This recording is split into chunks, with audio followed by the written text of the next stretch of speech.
শিবায়।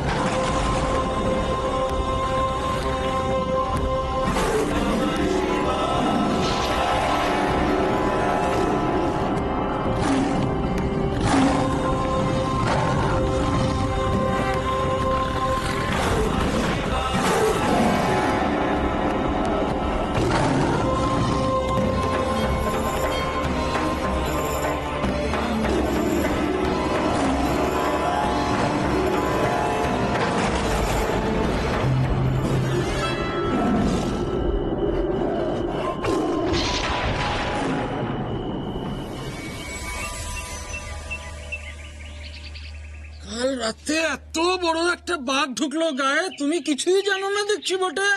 সে কি, কাল রাতে তো আমি পাশের গায়ে মঠে গিয়েছিলাম, সেখানেও তো একটা বাঘ এসেছিল। এই শুনেছো? কি কি? বাঘ নাকি পাশের গ্রামের একটা বাচ্চাকে তুলে নিয়ে যাচ্ছিল গো, বাস্তু সাপ তাকে বাঁচিয়ে দিয়েছে। এই কি কাণ্ড! আজ রাতে আবার বাঘ আসবে নাকি? একদিন নয় বেঁচে গেছে, তো বারবার তো সেটা হবে না। বলি চলো সবাই মিলে জমিদার মশাই বাড়িতে যাই, তাকে সব কথা খুলে বলি। চলো, হ্যাঁ সেই ভালো, চলো চলো চলো চলো চলো চলো চলো চলো চলো। এই গায়েও বাঘ এসেছিল? লোকনাথের কোনো বিপদ হলো না তো? না না, আমি নিজে গিয়ে একবার দেখে আসি।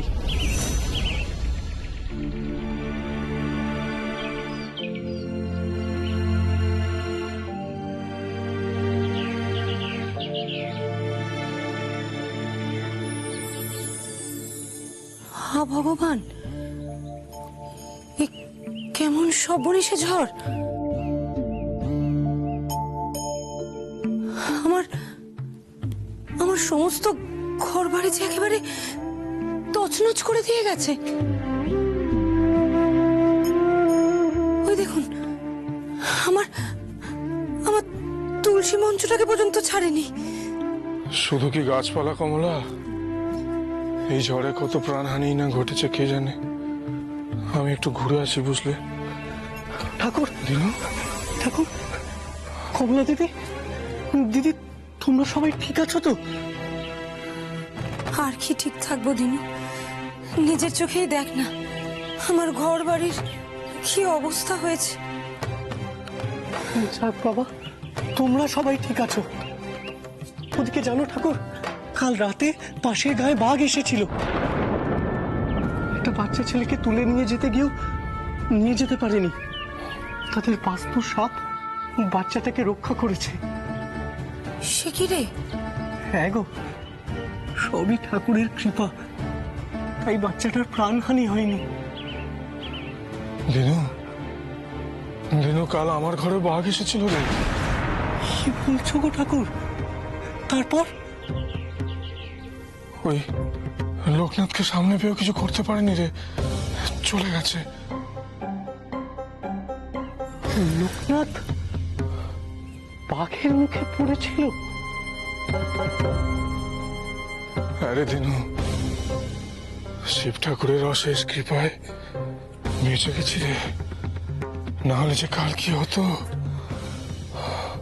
মা, দাদা তুমি কখন এলে? এই তো এক্ষুনি। কিন্তু এ কি শুনছি সখা, তুমি কাল রাতে বাঘের মুখে পড়েছিলে? সত্যি? তুমি চোখের সামনে বাঘ দেখেছো? হ্যাঁ দাদা, দেখেছি তো। তোমার ভয় করেনি? ভয় ভয় না করলে চলে, একটু ভয় তো করেছিল, কিন্তু তারপর যেন কি হয়েছিল, শিব ঠাকুর বাঘটাকে তাড়িয়ে দিয়েছিল। হ্যাঁ রে দিনু, আমরা তো সত্যি ভয়ে একেবারে কাঠ হয়ে গিয়েছিলাম, মুখ থেকে একটা ট্যাফও পর্যন্ত করতে পারিনি।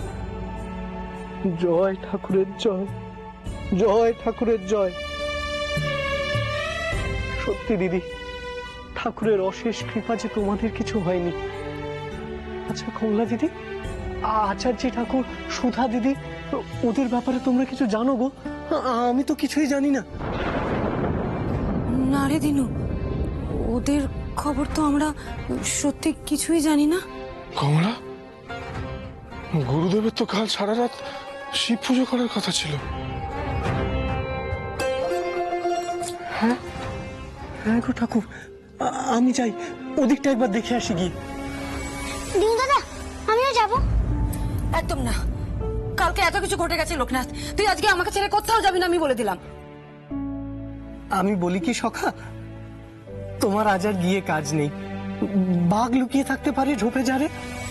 দুধ, বাঘ কি সকালবেলায় আসে নাকি? বাঘ তো রাতে আসে। বাবা, আমি যাই না গো। বলছিলাম একটু গুরুদেবের ওখান থেকে ঘুরে এলে মন্দ হয় না, কিন্তু ওখানে সবাই কেমন আছে না আছে, আবার কালকে ওখানে বাঘ আসেনি তো? হ্যাঁ বাবা, আজ তো অন্নপূর্ণার শিবকে পুজো দিয়ে মঙ্গল ঘট ভাসানোর কথা, একবার যাবেন সেখানে? হ্যাঁ রে বাবা, চল চল চল। তোর বিয়ে নিয়ে তো অন্নপূর্ণার বাবা মার সঙ্গে একটু কথা বলার ছিল, ওখানে এলে না হয় কথা বলে নেবক্ষণ, তারপর ওখান থেকে জমিদার বাড়ি যাওয়া যাবে। চল চল। বাবা, আমিও যাব। না রে বাবা, তোর এখন গিয়ে কোনো কাজ নেই, কোথায় কি হয়ে যাবে তুই বরং থাক। বাঘ বেরোলে তো তোমাদেরও বিপদ। লোকনাথ, কেন এক কথা বারবার বলছিস? বললাম না কোথাও যাবি না তুই আজকে এখান থেকে। যা, হাত মুখ ধুয়ে পুঁথি নিয়ে বস, যা। দুধ, আজ আমি খাবোই না। ও, ছেলের আবার রাগ দেখানো হচ্ছে। কমলা, ও বরং যাক না। মা, আমি যাব।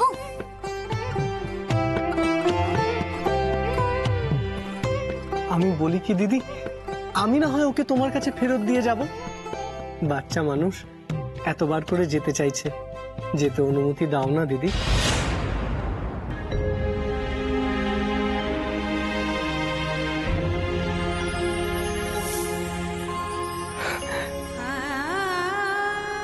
এসো লোকনাথ, চলো। চল। আসি গো কমলা।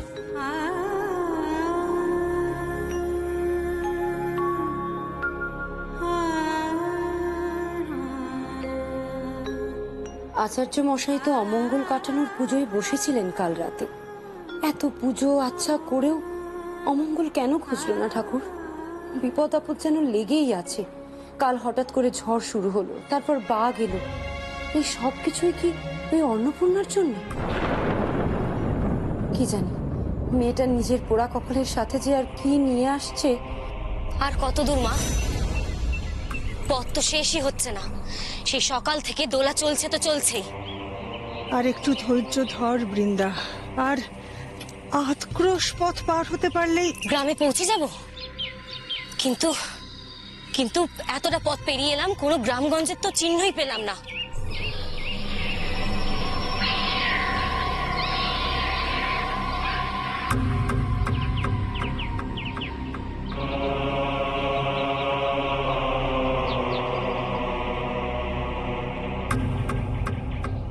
এই এই থামাও, তোমরা পালকি নামাও।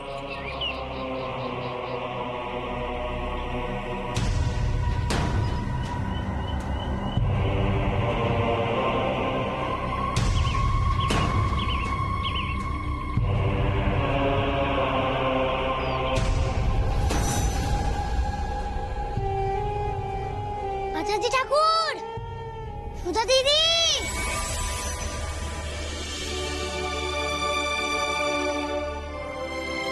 কি গো আচার্য ঠাকুর, ঠিক আছো তো তুমি?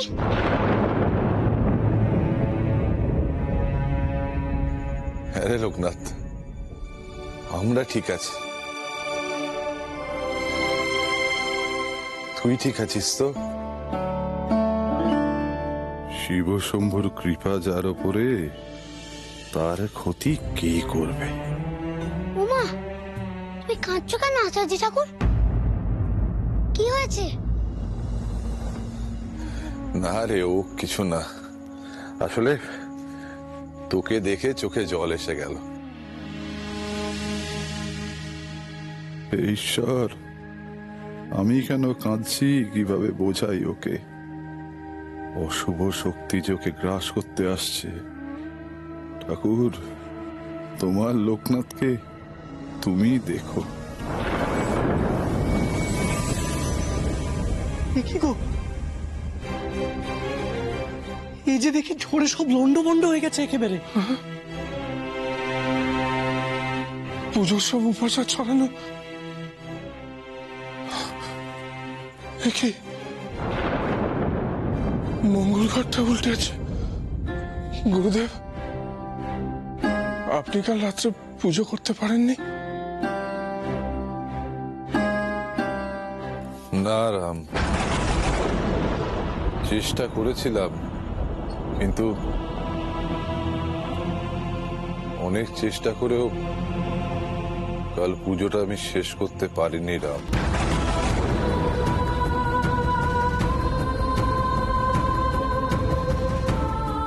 নানা বিঘ্ন এসে আমাকে অস্থির করে তুলল।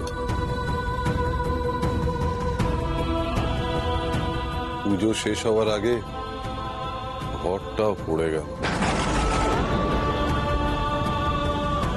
সে কি, আপনার পুজো বিঘ্ন ঘটল?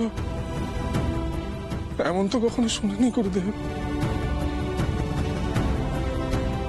কাল রাতে ওই সর্বনাশা ঝড় তো সব তছনছ করে দিয়ে চলে গেল।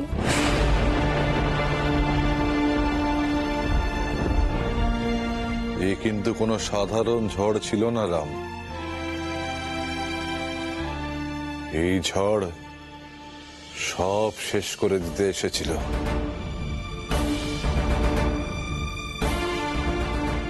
ঠাকুর, তোমার এখানে বাঘ এসেছিল? আমাদের বাড়িতে বাঘ এসেছিল। বাঘ আমার সামনাসামনি হয়েছিল। তারপর মন্দিরে সাপ গিয়ে বাঘের হাত থেকে আমাদের বাঁচালো। আমি বেঁচে থাকতে তোর কেউ কোনো ক্ষতি করতে পারবে না লোকনাথ। তোকে যে আমার সাধনার জোরে কাল বাঁচাতে পেরেছি, সে হলো ঈশ্বরের অসীম কৃপা। গুরুদেব, গুরুদেব, আপনি তো অমঙ্গল মোচনের পুজো শেষ করতে পারলেন না। তাহলে ওই মেয়ের তো অমঙ্গল কাটলো না গুরুদেব।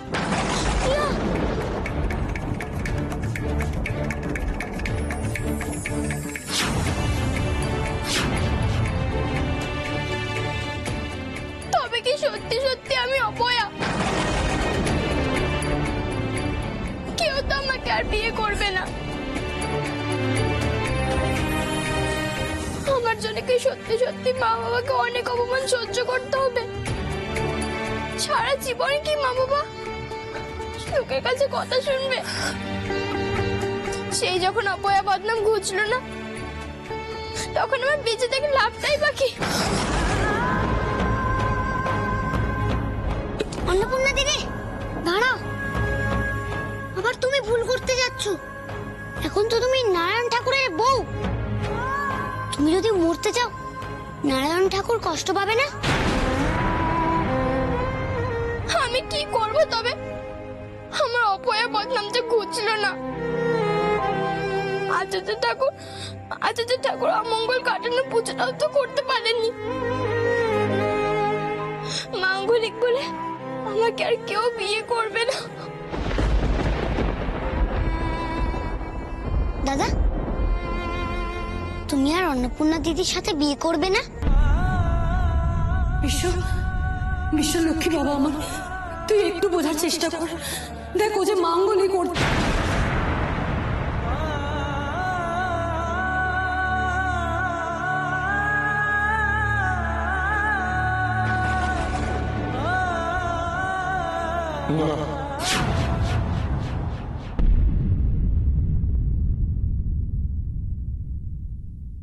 এ বিয়ে হবে না।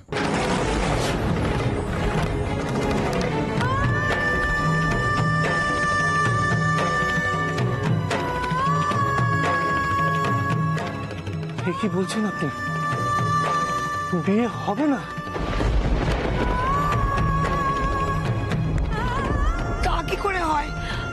আপনি তো নিজে আপনার ছেলেকে সাথে করে নিয়ে এসে আচার্যদেবের কাছে এসেছিলেন। জানি জানি, আমি আমায় ক্ষমা করবেন আপনারা। আমি সত্যি অপারগ। কিন্তু আপনি তো সবকিছু জেনেই নিজে বিয়েতে মত দিয়েছিলেন ঠাকুরমশাই। আপনার ছেলে তো অমত ছিল না। আমি তো অন্নপূর্ণাকে বিয়ে করতে চাই বাবা। তুমি চাইলেই তো সবকিছু হয় না বিশ্ব, আরো কিছু অসুবিধা আছে। সে কি ঠাকুর, তুমিও বলছো এই বিয়ে হবে না? মেয়েটার মুখের দিকে একবার তাকিয়ে দেখো ঠাকুর, কি ঝড়টাই না যাচ্ছে ওর উপর দিয়ে, বলো দেখিনি। তোর কি মনে হয় ওকে দেখে আমার মনের মধ্যে লাগে না? আমার কষ্ট হয় না? তুই অমঙ্গল কাটানোর পুজো যতক্ষণ না আমি শেষ করতে পারছি ততক্ষণ এই বিয়ে সম্ভব নয়। হ্যাঁ গুরুদেব, আমি ঠিক এই কথাটাই বলতে চাইছিলাম। পুজো না হলে তো ওর অমঙ্গল কাটবে না, আর এই অবস্থায় এদের দুজনের বিয়ে হলে তো এদের দুজনের জীবনে খারাপ বই ভালো কিছু হবে না। তাই আমি বলছিলাম কি, আপনারা আরেকটু অপেক্ষা করুন। আমি যখন কথা দিয়েছি আমি নিজে দাঁড়িয়ে থেকে বিশ্ব অন্নপূর্ণার বিয়ে দেব। আমি কথা দিচ্ছি আপনাদের।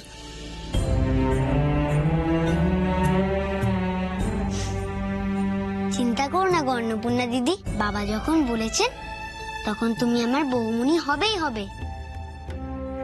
আমি বলছি এ বিয়ে হবেই।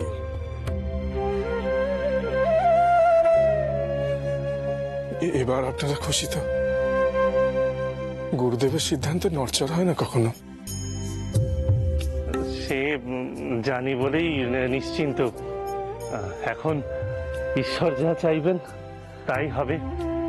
আমার এ বিষয়ে আর কোনো সংশয় নেই। চলুন আপনাদের এগিয়ে দিয়ে আসি। না রাম, যেও না, তোমার সঙ্গে আমার কথা আছে। বাবা বিশ্ব, একটু ওনাদের এগিয়ে দিয়ে যান।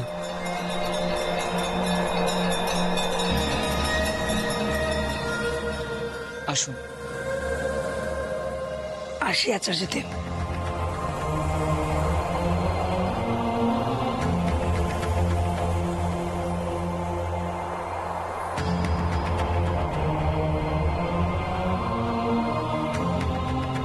গুরুদেব, আপনাকে এরকম উদ্বিগ্ন দেখাচ্ছে। এক ভয়ঙ্কর সমস্যার সম্মুখীন হতে চলেছে আমরা রাম।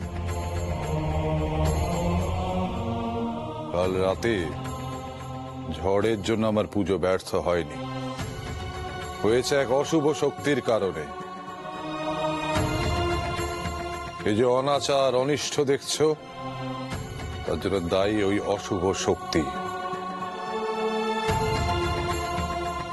ওই অশুভ শক্তি চায় না আমি পুজোটা শেষ করি।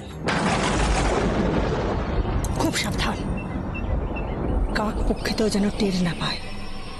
এই গ্রামের একটা লোকও যেন বুঝতে না পারে আমরা ঠিক কি করতে এখানে এসেছি, মনে থাকবে। আর তোর এখানে কি কাজ সেটাও নিশ্চয়ই মনে আছে। গ্রামের লোকের ওপর সব সময় নজর রাখবি, ওদেরকে ভুল পথে চালিত করবি। তোর এই মোহ, এই সৌন্দর্য দিয়ে তাদেরকে এমন ভাবে আটকে রাখবি যাতে আমার শিকার আমার বশে চলে আসে। আর তারপর কিন্তু মা, আপনি চাইলে আপনার শিকার খুব সহজেই আপনার হাতের মুঠোয় চলে আসতো। মন্ত্র বলতেন আর শিকার আপনার কাছে। তাহলে এতটা পথ কষ্ট করে এলাম কেন? কাজটা এত সহজ নয় বৃন্দা। আমার শিকারকে বশে আনতে হলে তার আগে আরো একজনকে বশ করতে হবে, আর সেটা করা আরো অনেকটা কঠিন কাজ। তা তো আমি পদে পদে টের পেয়েছি। ওই সামান্য বালককে বশে এনে আপনার কি লাভ মা? সামান্য বালক? একদম না বৃন্দা, সামান্য বালক সে নয়। তার ক্ষমতার সম্বন্ধে তোর তো কোনো ধারণাই নেই। কাল দেখলি না, বাঘটা গিয়ে অব্দি কিচ্ছু করতে পারলো না, ভয়ে হতভাগা ল্যাজ গুটিয়ে পালিয়ে এলো। মা, ওই বালকের যদি এতই ক্ষমতা, আপনি ওকে বশে আনতে পারবেন তো? খবরদার, পারতেই হবে বৃন্দা। ওই বালককে যে কোনো মূল্যেই আমার বশে আনতেই হবে।